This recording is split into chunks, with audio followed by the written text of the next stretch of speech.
The young Prince Valiant has left the swamps where he explored as a boy and has ventured out into the wider world. He'll meet with brave knights, powerful sorcerers, and most frightening of all, a beautiful young woman. Along the way, he'll encounter adventure and tragedy as his horizons expand across England and beyond.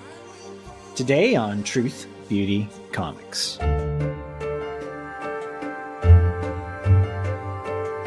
Welcome to Truth, Beauty, Comics. I'm Levi, a cartoonist. And I'm Felix, the guy who likes comics. And this is the podcast where we look for transcendence in a pulpy medium. Today we'll be talking about the second year of Prince Valiant strips available from Fantagraphics. But before we really dig into the strips, I just want to share some great feedback we got on our last episode. There's this very active community of people who love Prince Valiant on Facebook that I've been a part of for a bit. Most of them know a million times more than I do. And I shared the first episode we did on Prince Valiant on the Facebook group and got some interesting feedback, 3 of which are fact checks, which I'm very grateful for, of errors that I made. So the first one is that I was not looking at my notes at the time, and so I said that the reprints are half the size of the original. The originals were even bigger than that. So they were printed in most papers 24 inches by 36. Which is just That's amazing. It's so huge.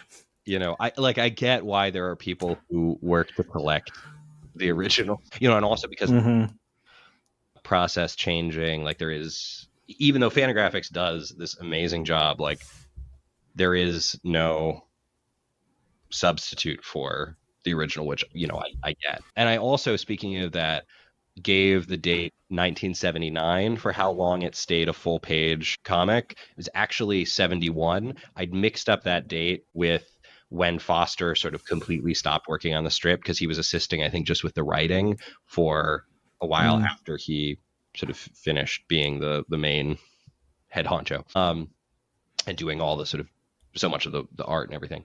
And the last one was the slip of the tongue where I had said that Merlin was a succubus. Succubus is a female demon, as a guy named David. I won't use any last names since I didn't ask for permission, but I'll just say David very helpfully pointed out, obviously Succubus is a female demon. He was the son of a male demon who, if memory serves, had seduced a nun through trickery. So thank you very much for those sort of 3 fact checks. And then we have, a couple other things we wanted to share, which Levi, if you want to do the next one. Yeah, sure. So a comment from David said, it's pretty interesting for the people encountering Prince Valiant. I liked your comments on Foster's influences, although I think another, in writing as well as art, was a boys' adventure fiction of the early 20th century, with such authors as Sir Walter Scott, Robert Louis Stevenson, N.C. Wyeth, and especially Howard Pyle. Completely agree with that, actually, David. I think a lot of people probably encountered Arthur through the illustrations of N.C. Wyeth and A Boy's King Arthur, which was kind of just an adaptation of Le Morte d'Arthur for young boys, illustrated just fabulously by N.C. Wyeth. So yeah, that is a genre that's kind of fallen on hard times, I think. It doesn't really seem to exist anymore, but was very popular and got just amazing treatments as far as illustrations and the writing goes. I mean, obviously we still read, Sir Walter Scott and Robert Louis Stevenson today. So, yeah. And I thought the point I do agree. I had heard people,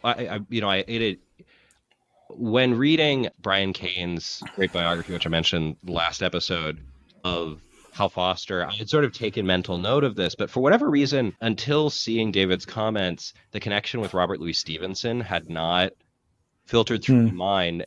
And as soon as I read that, I immediately started seeing, Treasure Island is the one that sort of comes immediately to mind. There is the exact same sort of sense of adventure, I think, for the young boy discovering the world, kind of starting in one place. And obviously, there's lots of differences to the story, but I think it does.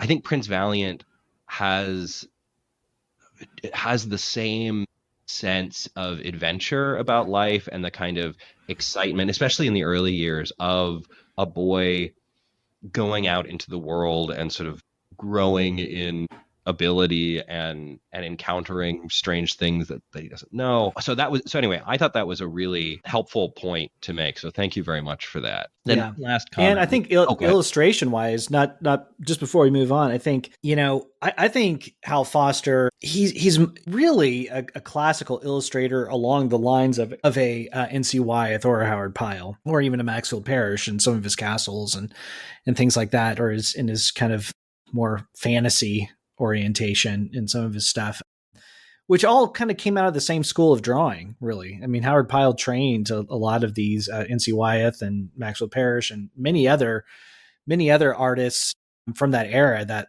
are still appreciated today. So I think, he's, out of all newspaper artists, maybe Alex Raymond somewhat too, but he's more pulpy. But Hal Foster seems to be mostly the most grounded in that kind of Howard Pyle tradition of adventure artwork in illustration. Yeah, so very good observation. It is funny. In the second volume of the Fantagraphics edition, there's sort of short introduction essay by, I think it's Mark Schultz, called something like, "Yes, he was a cartoonist," sort of talking about the ways that Foster, right, in this relatively young medium of comics, he's starting in the late 30s, draws so much on these traditions of children's book illustration. And in so many ways, when we look at it, we sort of see a children's book illustrator, but it is like fundamentally in the comics medium in a really deep way, is his argument. But yeah, and I think that's just great. Like this is one of those things that can be so fun about comics, is the way that artists and writers can draw inspiration from such disparate sources. I think, like, this is sort of an obvious example, but I think of like the manga Dragon Ball. It is a Japanese manga, but it's so influenced, especially in the early years, by traditional Chinese stories and has this kind of Chinese feel to it. And like part of why it's able to be so great in those early years is that kind of melding of the sort of meeting of the two cultures. And I think there's a sort of analogous meeting of this tradition of children's book illustration and adventure fiction with the comic medium, and just Foster's astonishing talent and dedication to craft that gives us this really unique adventure strip that, right, like it is sort of wild to think, with the amount of work that it's taken, how Prince Valiant has over the decades consistently been sort of, people have tried to do reprint sets. And I think, I mean, I don't know all of it, but it seems like the current Fantagraphics is the best one out there, because it's actually doing the whole thing, right? It's gotten through, I believe, all of Foster's, and it's on to, I think Murphy is the one who comes after. Yeah. And, prints it not as big as it originally was, but at a really large scale, and it's widely available. And they're printing, I think one of the things, if you look in the history of the Fantagraphics, not to get too down in the weeds on this, but they're printing off of color proofs. So from that were, and I'd have to go back to remember exactly where the color proofs came in.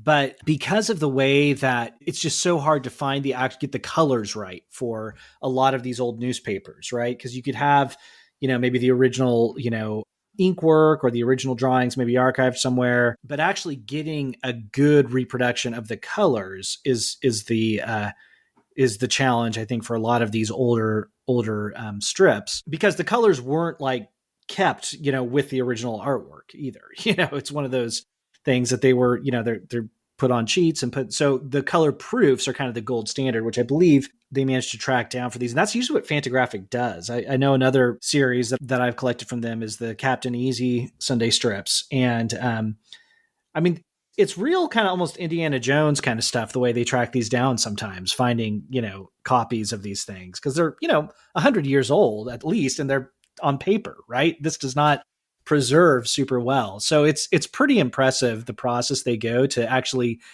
get what would appear in the newspapers typically, or kind of the gold standard of what should have appeared in the newspapers, and bring that forward. Because up until the Fantagraphics, I believe mostly they had been recolored.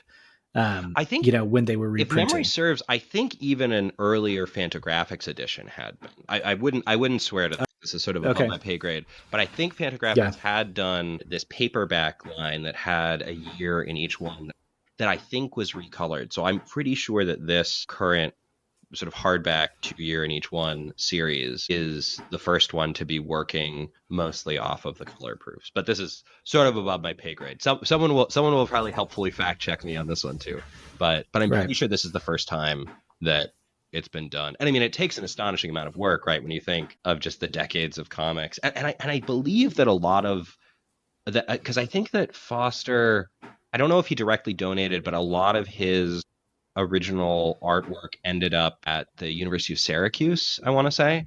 And so the library there has, I think there's kind of a Foster library there or something. I don't know what they call it. And so they, I think have worked together with the sort of editorial staff on the current line, the current range. But yeah, and it's also like and my sort of my overall point with this is like the amount of work that this takes, right? The dedication, reading through these old strips, right? And this time it's sort of my second time working through these early strips. I can see sort of even more why people have been so dedicated to this, right? Why there is still a market for these. People who didn't even necessarily grow up with these decades of strips, right?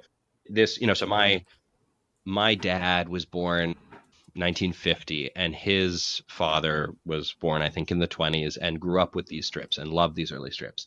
But even like my dad, who grew up with the later Foster strips, right?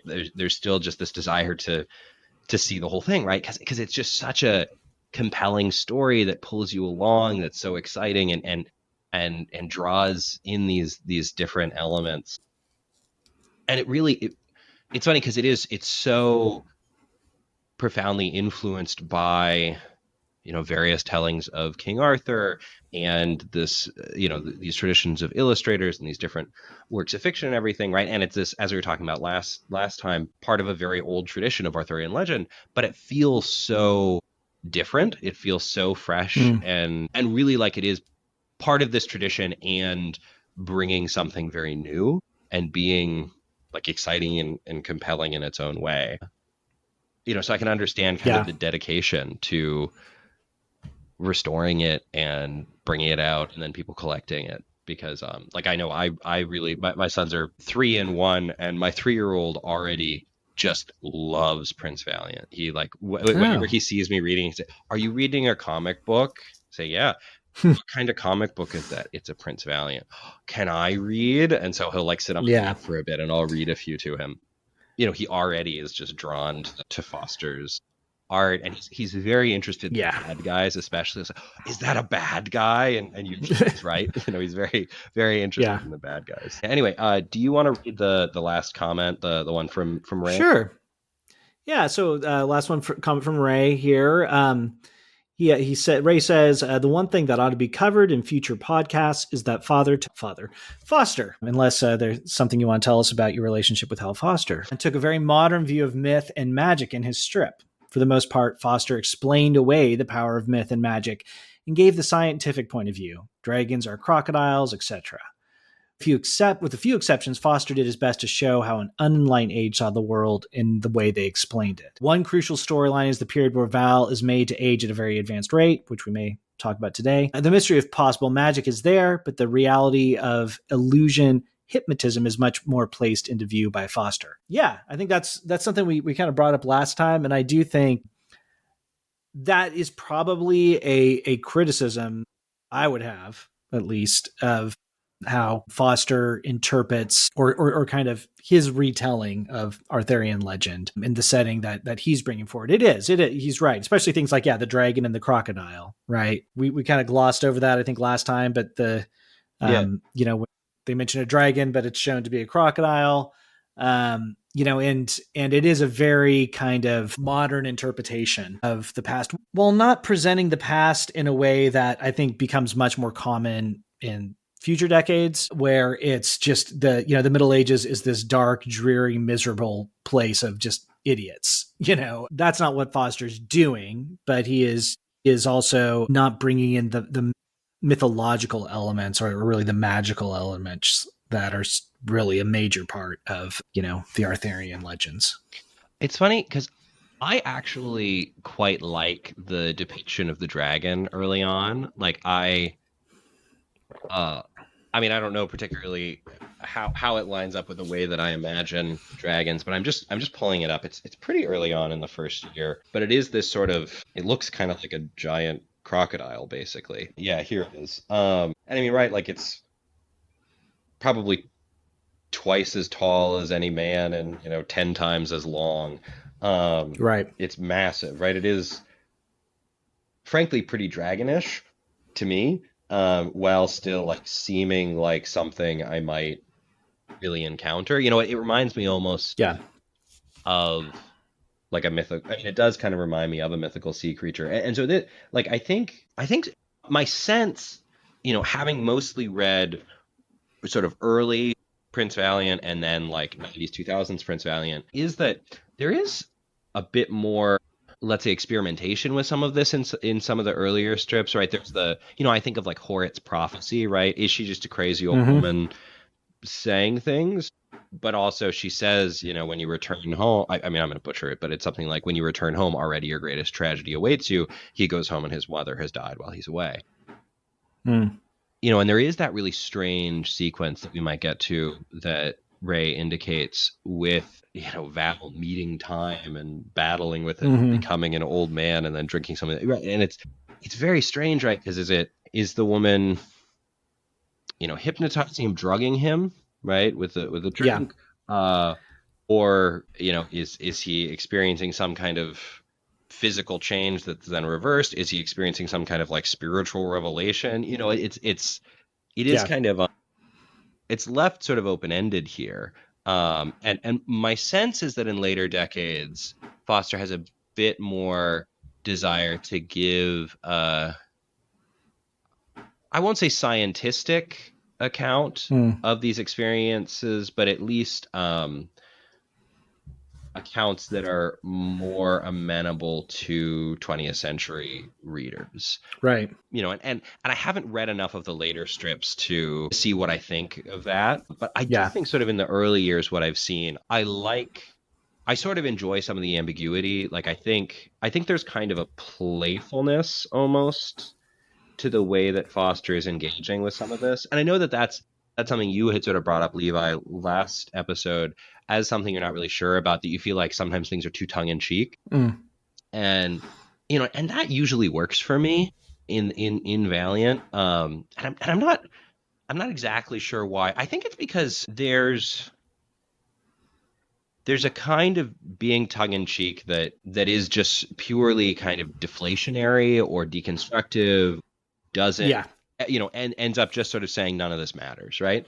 And right, as I read Prince Valiant, it's not that.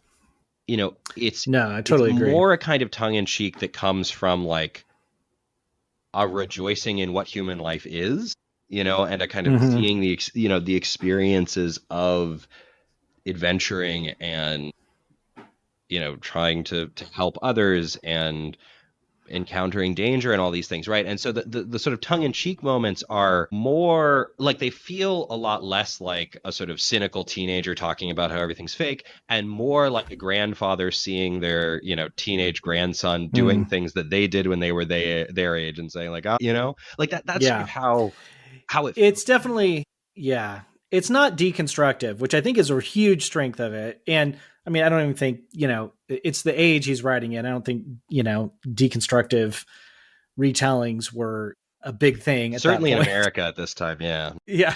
Not to a mainstream American audience. Yeah. Yeah. So it's definitely not that, which is great, so yeah, I think more, I'd be interested to, I mean, some of these, we'll deal with, I think, in the stories we're kind of reading through this week. But yeah, he definitely has a very positive, appreciative view of, the Middle Ages. It's not something where you would read this and there's no sense of him mocking it.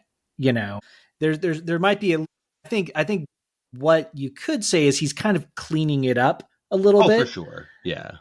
for his audience, which is interesting that, part of that would be kind of removing some of the more supernatural elements out of it. But he's also, when you read like Le Morte d'Arthur, some crazy stuff happens in that. I mean, we talked about, the succubus angle, there's a lot of like, sex with demons that kind of happens in surprisingly, so there's weird stuff in those books that definitely do not make it into his telling of it. So it would be hard to have that probably in a 1950s strip, although I don't know, sometimes I guess not the 1950s, but the 40s could be really racy, way more than, the late 50s. At least what you could find in newspapers. Things were a lot looser. So, I mean, I don't know. There is a sort of intensity, right? I mean, one of the first stories we'll be talking about, like, you see Val like hanging someone, basically. He's fighting with him, flips him off the edge of a castle, and if memory serves, hangs him to death. Yeah, there is a certain grittiness, but it is always sort of romanticized. I think Foster has a certain kind of romantic sensibility that maybe he doesn't want to kind of throw himself into entirely, right? Like, I think my sense is he's a man who sort of broadly believes in progress and thinks in many ways the middle of the 20th century is better off than the Middle Ages, right? I mean, think of the medical changes, right? Like, a lot fewer people are dying in infancy. But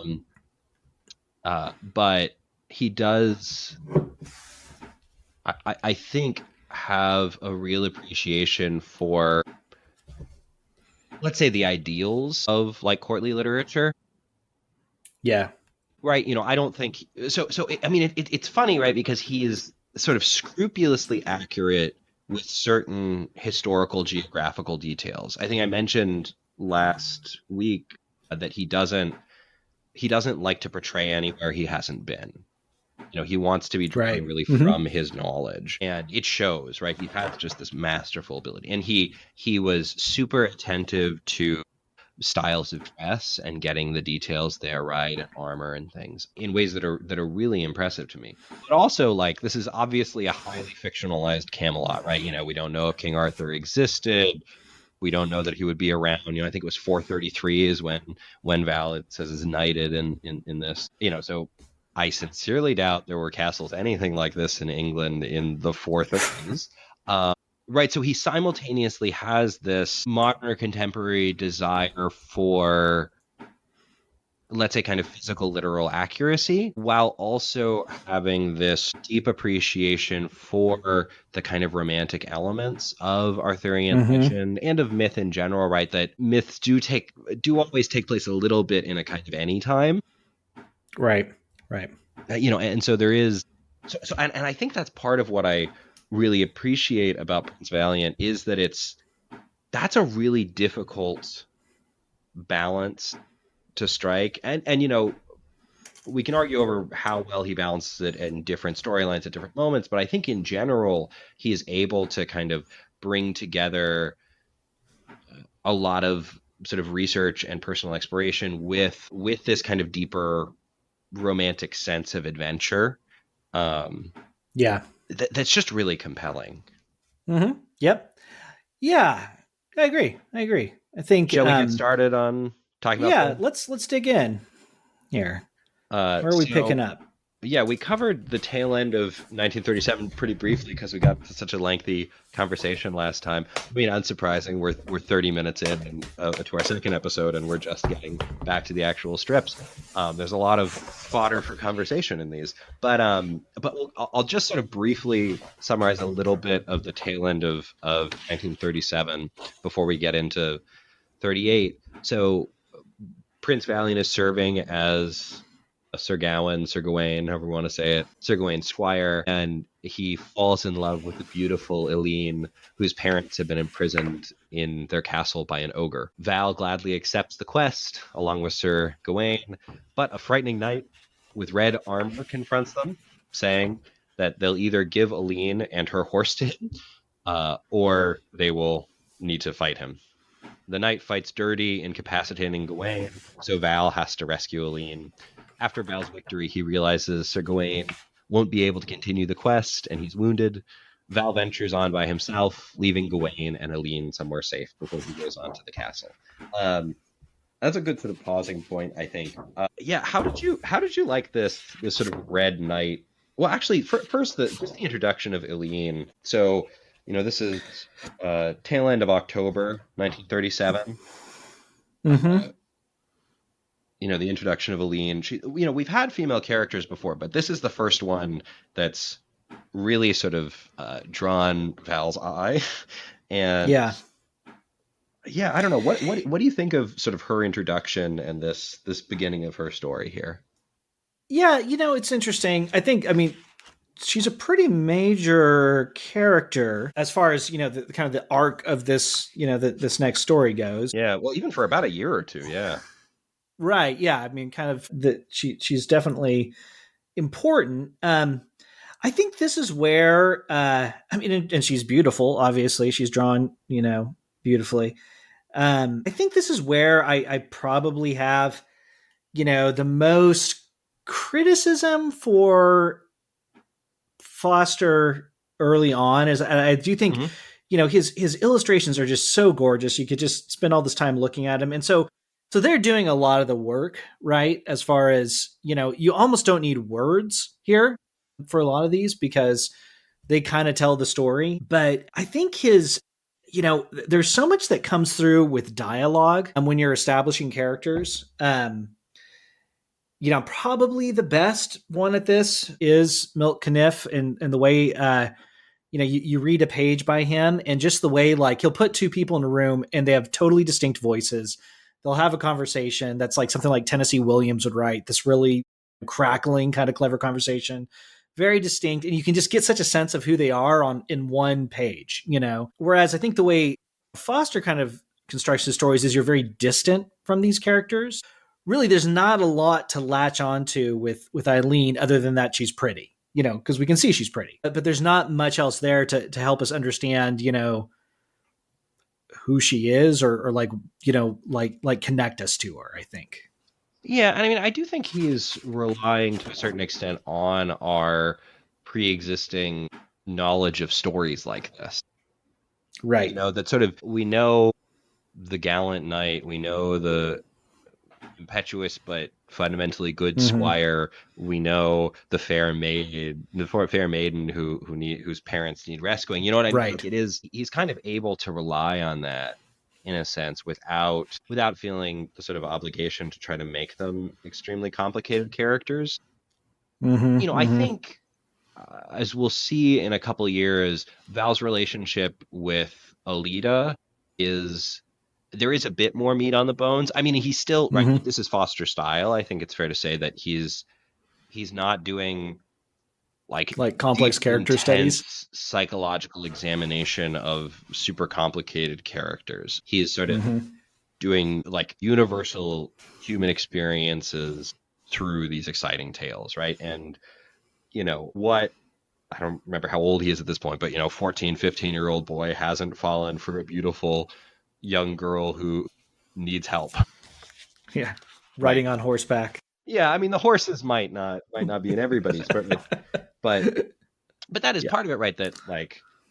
That this is, like, frankly, at this age, most of one's experience of affection, infatuation, love, whatever we want to call it, right, is pretty similar to this. So I'm not particularly bothered by the fact that Lean is not an especially complicated character and that she doesn't have a super distinct voice. At least at this point in Foster's work, I think he's not particularly interested in cultivating the like individual voice of various characters. And I think part of this is sort of stylistic, right? We talked about how it is kind of presented as like a giant medieval tapestry, and it's the idea is that Foster is telling us this story from sources that were told the story. It's this sort of mediated storytelling. I think of like Thucydides' History of the Peloponnesian War, he sort of says right up front, I was at a lot of the speeches. I wasn't at a lot of the speeches. I've talked to a lot of people. There are a bunch of speeches. I just kind of say the kinds of things that they probably said, and like that's fine. It works. You know what I mean? Yeah.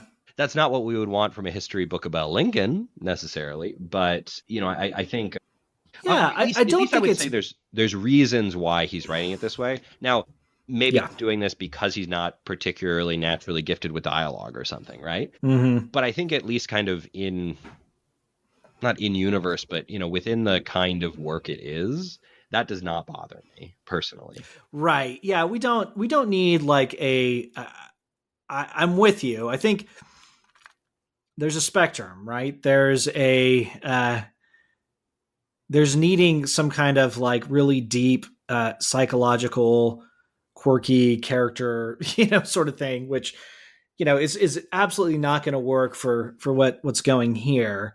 Just trying to think if I just there's not a lot other than I think with a lot of just the strength of what he does is in the artwork, right? So you can see a picture of a beautiful girl and go, oh, okay, I know how I'm supposed to feel right towards this person. You can kind of step into that story that way.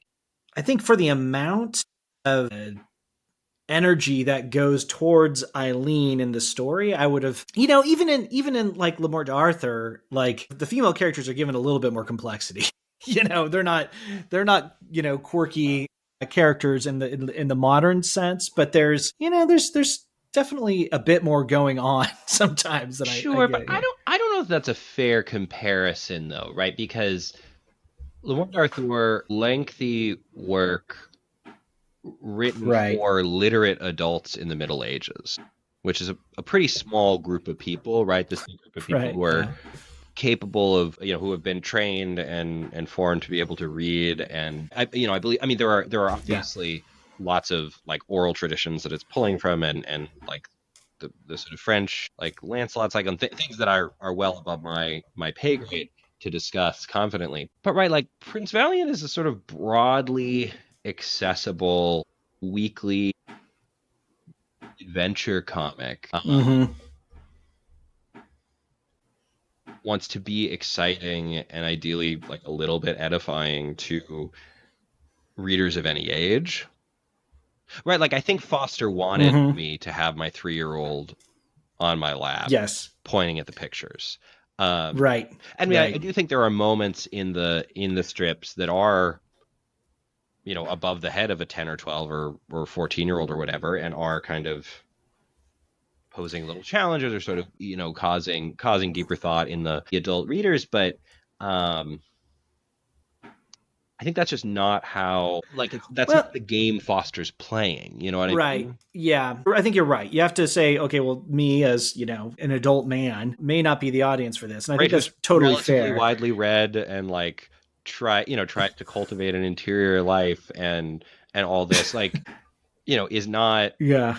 sitting down for your Sunday coffee with your kids on Right. your knee, reading this alongside, various sort of funny comics. Right. And Because I'm trying to think of, how I respond to like I gave, Milk Kniff as an example, who seems to just be able to write like really memorable characters just really well. But I can't say that another favorite of mine, Roy Crane from this era, who, it's just a series of kind of, there's two main characters and a series of beautiful women that kind of enter the story and exit. I don't know if he really, I guess maybe I'm more struggling with, well, let's keep going. But I think one of the things that I do struggle with early on, and I think it's better as the story goes, is maybe it's more of a response to like, I'm not connecting with Val as a character. So it's harder to connect with who he's, his loves are yeah, is maybe, and I think that's maybe more where I struggle in these early strips I do because I think, think okay. Val's an interesting character. But go And I ahead. think Yeah. especially in the early strips, Val he's our stand-in. Mm-hmm. Is like when we read Understanding Comics a number of months ago, we were sort of talking about the way that one of the strengths of very, for lack of a better term, cartoony, sort of simplified faces, someone like a Tintin, one of the strengths of that kind of style for a main character is that readers can very easily paste themselves onto it. Right. And I think that that's true for Val, especially in these early few years. He is a relatively simple character. He's a young man in search of adventure and honor. And there are details, right? Like he's a prince, right? He's of a noble background.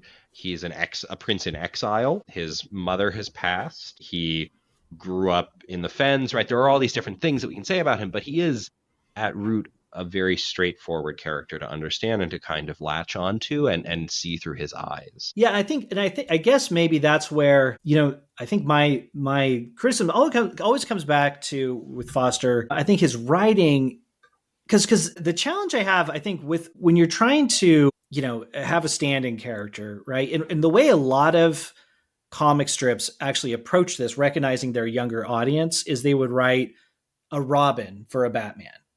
Someone like, because recognizing that, Batman might be hard world for younger kids to enter into, you give him a sidekick. You give Superman to Jimmy Olsen, or, again, I'll talk about, Milt Caniff, Terry and the Pirates is told through, the viewpoint of a young boy who's not very good, not very competent, just kind of a brave, kind of scrappy young kid. But he has a sidekick who's kind of like a Batman figure, almost, really. I mean, he's not a superhero, but he's really tough. He's like his mentor in this very complicated adventure world, right? I mean, that's a really common trope. And I think the challenge a little bit with Val, and if we're struggling, for me at least, to connect with him, is he just kind of comes so fully formed. He's kind of like the older mentor figure, because he's almost always the best at everything he does. So the conflict for someone like him, the conflict comes from without, right? You're not looking at an interior, deep inner conflict. It's the external. And so, but he's rarely faced with, and again, maybe this is the format, but he's rarely faced with a challenge that he isn't able to just like kind of quickly overcome until the story goes along, and then things get more complicated. And I think even this story, as it develops, gets better with presenting kind of more of a long challenge for him. In response to one point you made before we do get sort of continue on the story, I feel like we are struggling to get through anything. There's so much to talk about here.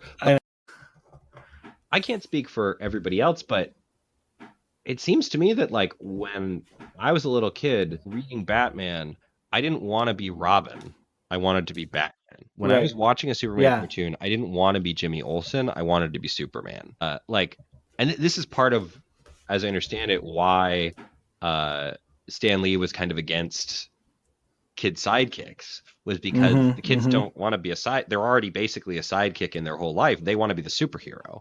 So I just don't think if I were reading this at certainly the age of 10 or 12, but even like 14 or 16, where I was sort of, in high school and reading some more complicated books and things, I just don't think I would care that Val is a bit of a Mary Sue.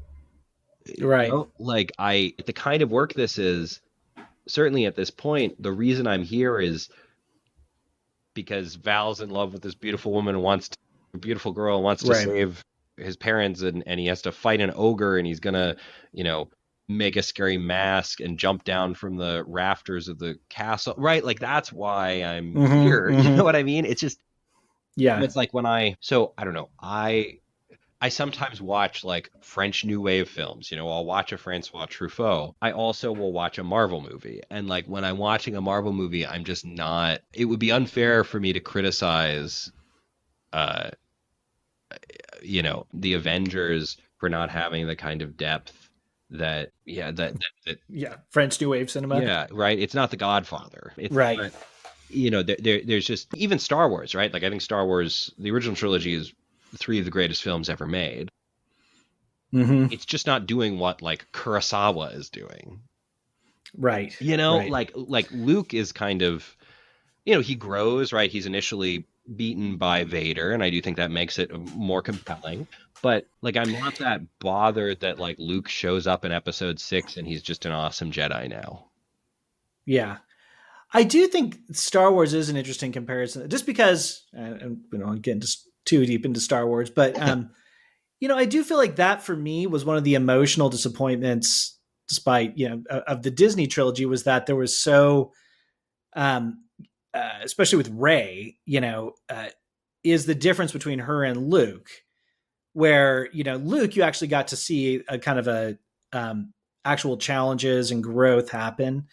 And then, Rey was just kind of like, oh, she's the best, and she's always the best, generally. And I think that's just a little bit more. And I don't know, obviously, I don't want to over, because obviously this, I don't want to say this should appeal to me. Like Val needs to appeal to me as a character, but I do think in any adventure story, it's exciting to see that the challenges have to be big. If you're writing a hero, they have to have challenges that are equal to them. And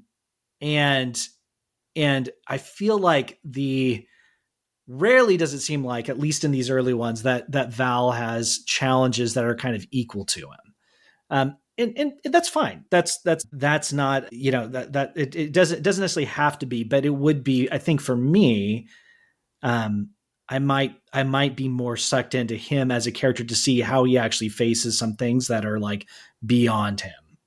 That's fair. But let's keep going, because maybe I'm just so Val gets to the castle and spies the quote unquote ogre and sees he's like very ugly, but also probably not really an ogre. But it gives him an idea. So he catches a chicken. I think it's a chicken. Kills it.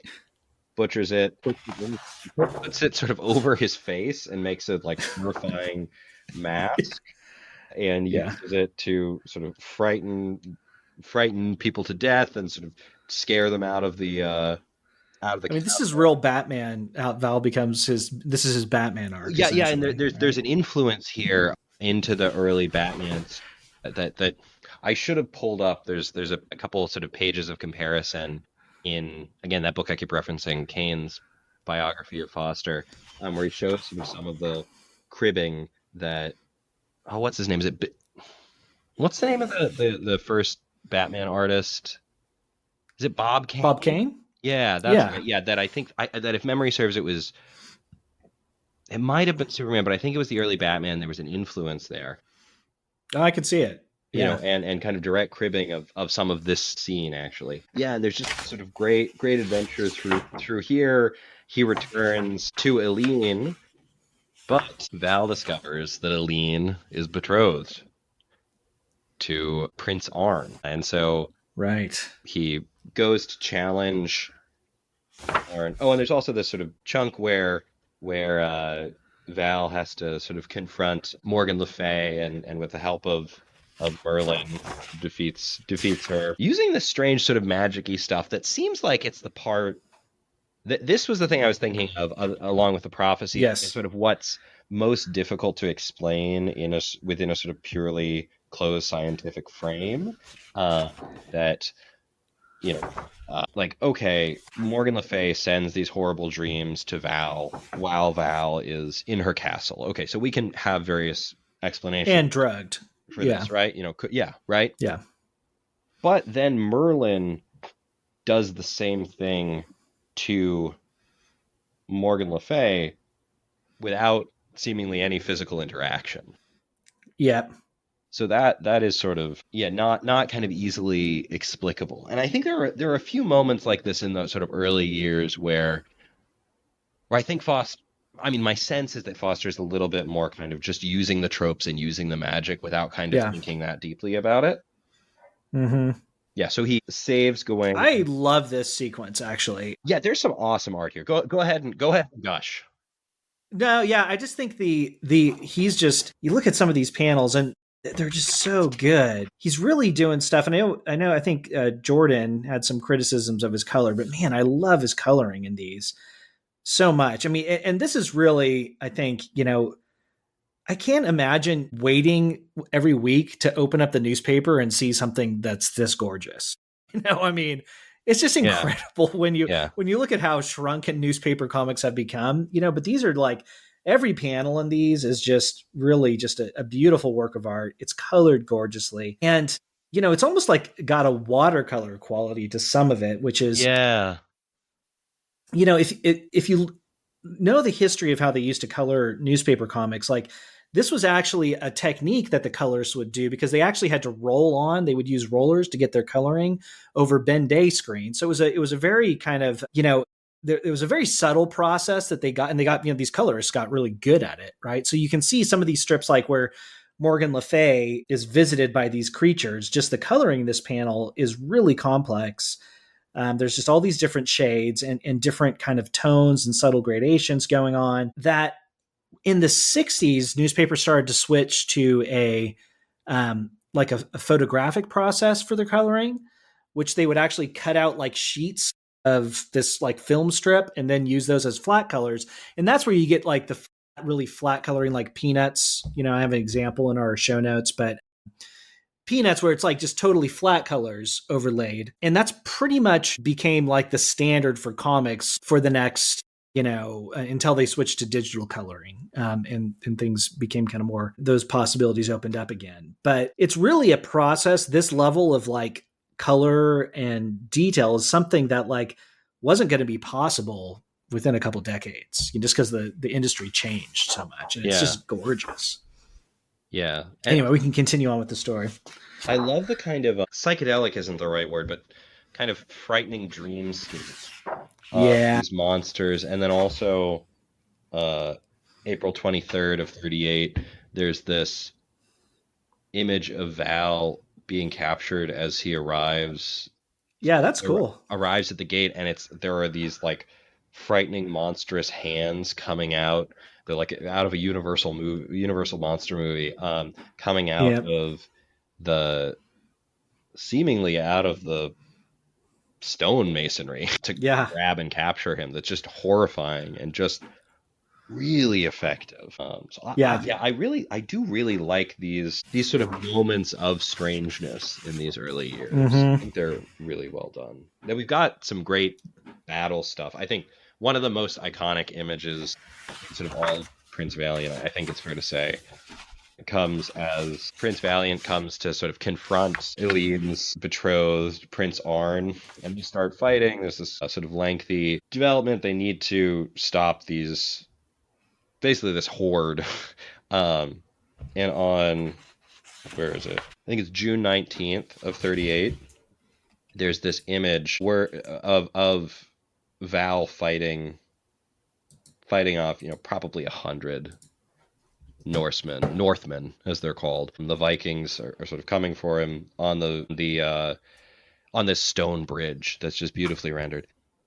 Again and again, the terrible sword rises and falls, gleaming wet in the sunlight, and above the roar of the waters and the clashing of arms can be heard Val's ringing battle cry, "For Eileen!" And like this image, I have seen that before. It's collected in other stuff talking about Valiant. It's really good. It's just so take that on a wall.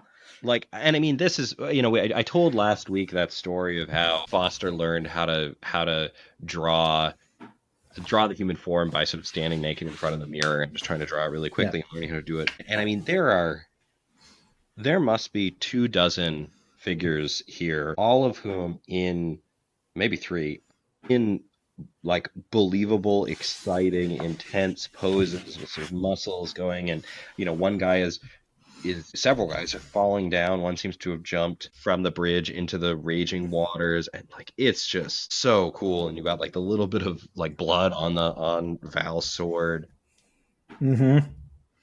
This image, I think, it's amazing. Like I know people, I believe the consensus is that sort of Foster's art continues to improve over the course of the first 5 or 10 years, and then kind of is at its peak for a while. But like this already is just astonishing to me. Like this is perfect. I can't think of you can't really improve on that. And one thing also, that returning to this panel after having our discussion with Jordan last episode, the use of white space is really striking, because this is an extremely, how would I say, it's not busy. right? There's a ton going Mm-hmm. on, but it doesn't feel busy. And I think a lot of that is because you have this huge chunk of white space where not a lot is happening, and you just have the narration for the panel. And so you're not overwhelmed when seeing a ton of Norsemen, a ton of Vikings kind of coming at him. Yeah, it's good too. I mean, if you notice, it's a very there's a lot, like you said, there's a ton of figures on this bridge, but it's not a confusing composition. Like your eye immediately Yeah. goes to Val because he's he has a totally black background around him, and just he has this red cape that just immediately draws your eyes to this black on red contrast. That's the first thing you look at there, and it just it clearly communicates everything you need to know about this story, which is again one of the things I'm like, honestly, a lot of these things he draws so well, and like it tells the story almost without words, really. I mean, this could, Yeah. it would not be hard to follow along if you couldn't read English, Yeah. this story. Yeah. So then, Prince Arn and Valiant. Well, so Val ends up sort of being captured, but still being semi-victorious because he meets back up with Aline. But Val has already forgotten such Right. trivial troubles as Thagnar and his Vikings in the joy of seeing Aline again. So Val and Aline are captured and being taken away, and they're on a boat, and there's just this excellent naval battle scene that I don't even know how to talk about. It's just so cool, just beginning Mm. to end. I know that that's not very sort of intellectual or artistically uh, detailed, but like it's just so cool. Seeing it reads like a movie. Just seeing Mm-hmm. the boat that Arn is in, the ship that Arn is in, coming closer and closer as Val tries to distract the Vikings so that his allies can come up upon them. They fight, and they sort of seem to start to win. Alas, Aline is taken, and Val and Arn sort of end up in this storm and land in a new place. They don't know where they are. I don't know. Do you have anything to say about this sort of this naval engagement? Yeah, it's would be incredibly hard to draw. I think Foster really does not shy away from complicated objects, and this is one of those things that, like, I can't imagine how much work this took. Um, it's just getting the perspectives right on these ships and everything.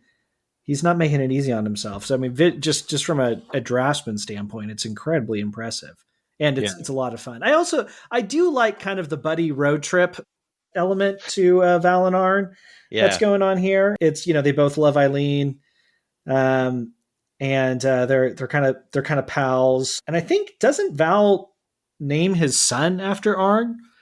yeah. I Because I think think he so. has a Yeah, son named I was Arn. gonna say I thought that Arn was a name that comes up later. So I Yeah, am wondering how much more this Arn appears and whether. Yeah, I think it is. I think he does. Yeah, we'll have to see, but yeah. I think you're right. Yeah, So yeah, continuing on though with the story, they land. It looks like kind of Norway is maybe where they end yeah. up I think on that's the where other it's supposed side, to kind be, of and I'm north. pretty sure they return to Norway later in a decade or two. I think it's in volume 8. Um, Yeah, but yeah, they yeah. don't. They're. Go ahead. Sorry. I think they don't spend a lot. I mean, they come back a little bit later to sort of retake Thule, but yeah, I mean, the big thing is that the ship Aline is on not crashes, sink, shipwrecks, Yeah. and Aline drowns, and Val and Arn are both heartbroken. And there's this great, I really like, as he sort of returns to Camelot and rejoices to see Gawain again, but is still, or not, or yeah. But before that, sort of on the boat, on the ship. Yes, there's. Sorry, I'm just trying to remember the order of this. They meet up with, among others, Sir Lancelot, who gives them this sort of striking wisdom, sage wisdom, Mm. in September, at tail end of September. Yeah. Had she been found, you were pledged to fight to the death for her hand. Oh, sorry. Here, wait. Cut a little bit of this. Sorry, I'm gonna try saying this more clearly. So yeah, and there's this part I really like with Sir Lancelot. So they meet back up with, among others, Sir Lancelot, and he finds two desperately unhappy lads and says, "Do not grieve for Aline. Fate has spared her much unhappiness. Had she been found, you were pledged to fight to the death for her hand. The winner would live on, knowing he had bought a bride with his friend's life. And gentle Aline would be the wife of a murderer, forever blaming herself for being the cause of it all." Yeah, and I think that's really sort of striking. Yeah, there is this sort of period of mourning, but with this kind of moment of reflection for Val and Arn, that I think I does. do Go ahead.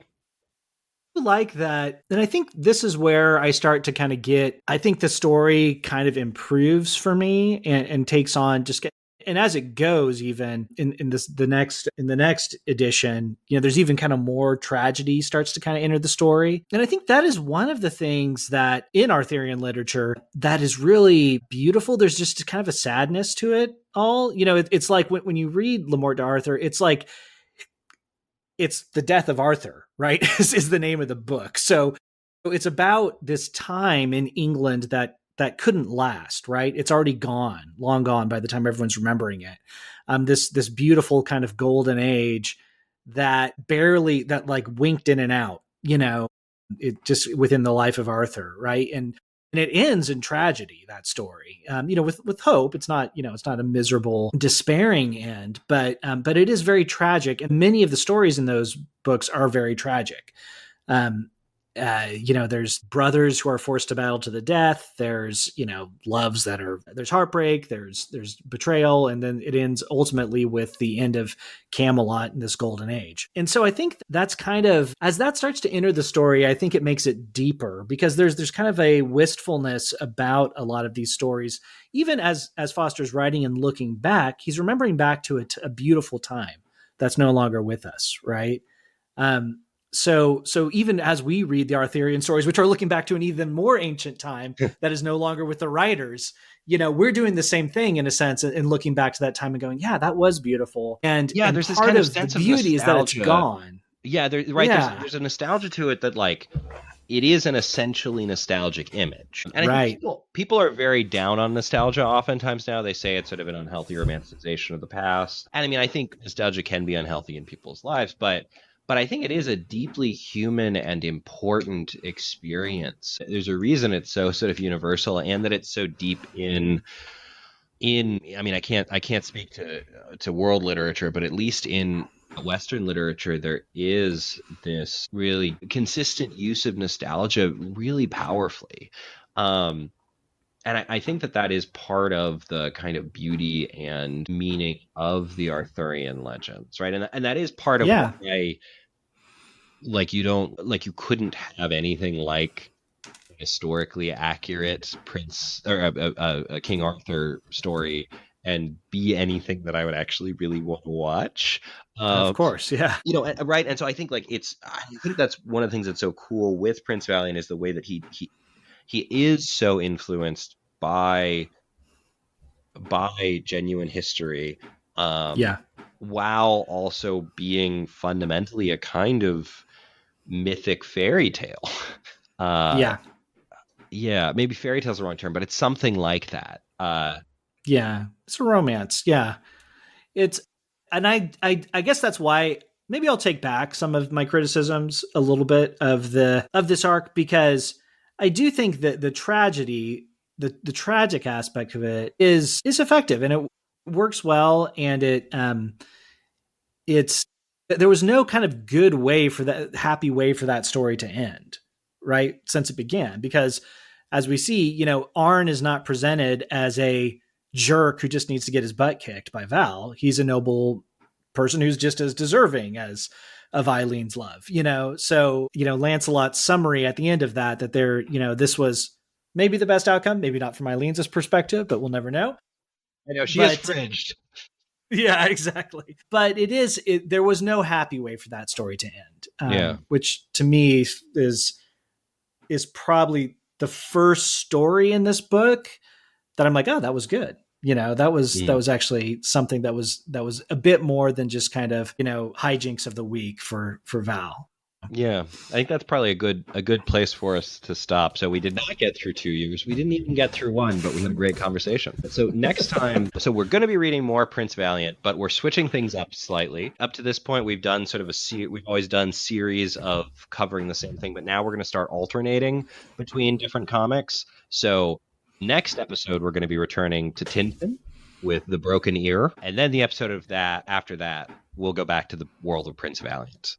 So we'll be sort of switching between those for a bit. If you enjoyed this episode of Truth Beauty Comics, there are 3 things you can do to support it. The first is just to keep listening and tell your friends about the podcast. The second is to review the podcast, giving it 5 stars wherever you listen to it. The last thing you can do is to consider contributing to our Patreon with a monthly donation. For as little as $3 in a month, you can get perks like access to exclusive episodes, voting on topics for upcoming episodes, and even an original drawing from Levi. But most of all, you can help make this podcast sustainable. That's the end of the episode. You can reach us at truthbeautycomics@gmail.com or on our social media accounts. Thanks for listening. Remember to take comics seriously and have fun while doing it.